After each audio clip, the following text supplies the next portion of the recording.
Capítulo 2, parte 18. O crivo da razão.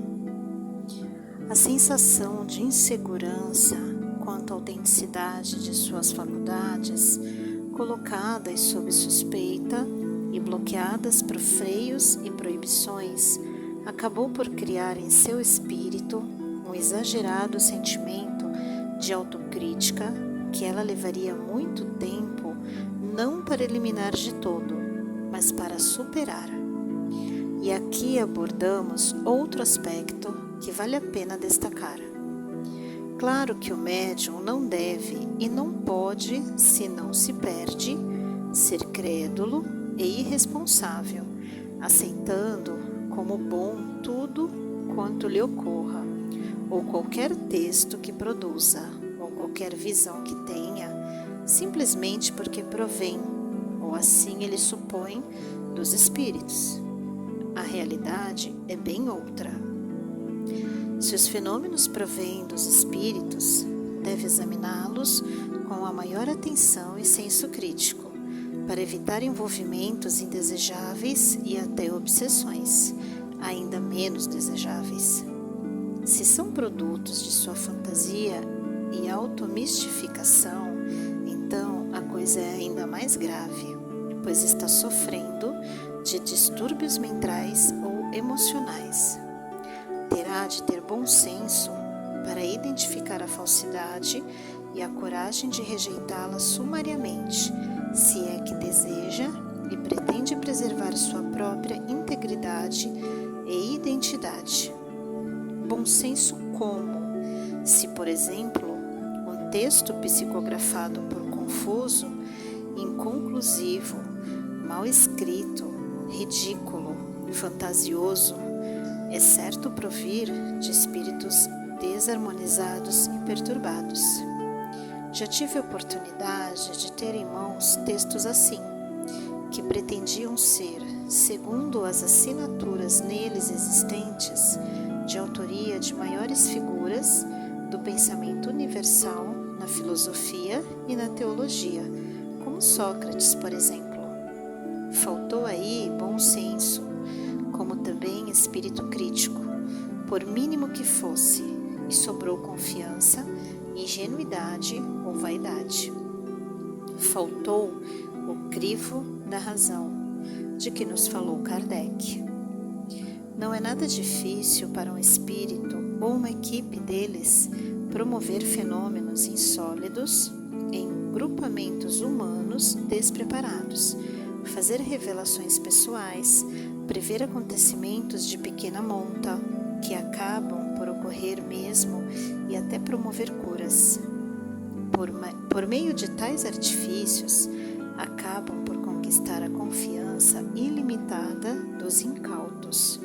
Daí em diante, será simples continuidade, impingindo tranquilidade, instruções, impondo rituais, formulando doutrinas exóticas, criando até uma nova seita. A habilidade e a malícia de alguns desses espíritos só é superada pela ingenuidade e excesso de confiança dos encarnados que a eles se submetem.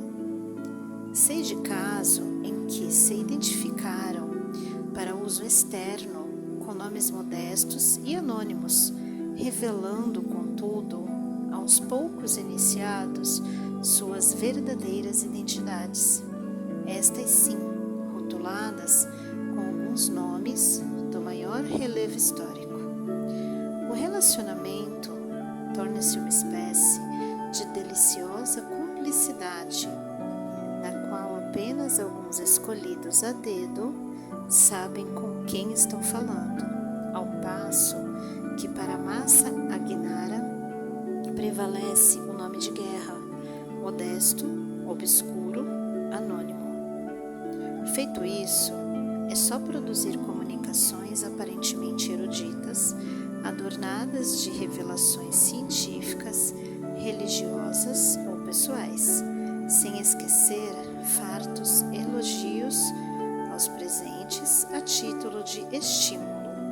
Aliás, cuidados muito especiais e severa atenção devem cercar esses aspectos das comunicações escritas ou faladas, em qualquer grupo, em qualquer lugar for, seja qual for o médium ou o espírito que se diz seu autor.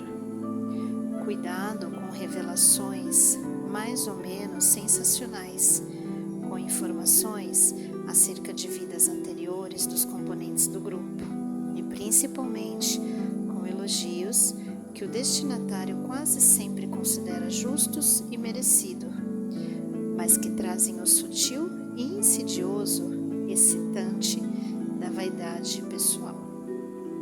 Em mais de 2 décadas de trabalho junto a grupos mediúnicos, nunca ouvi de qualquer amigo espiritual um elogio sequer.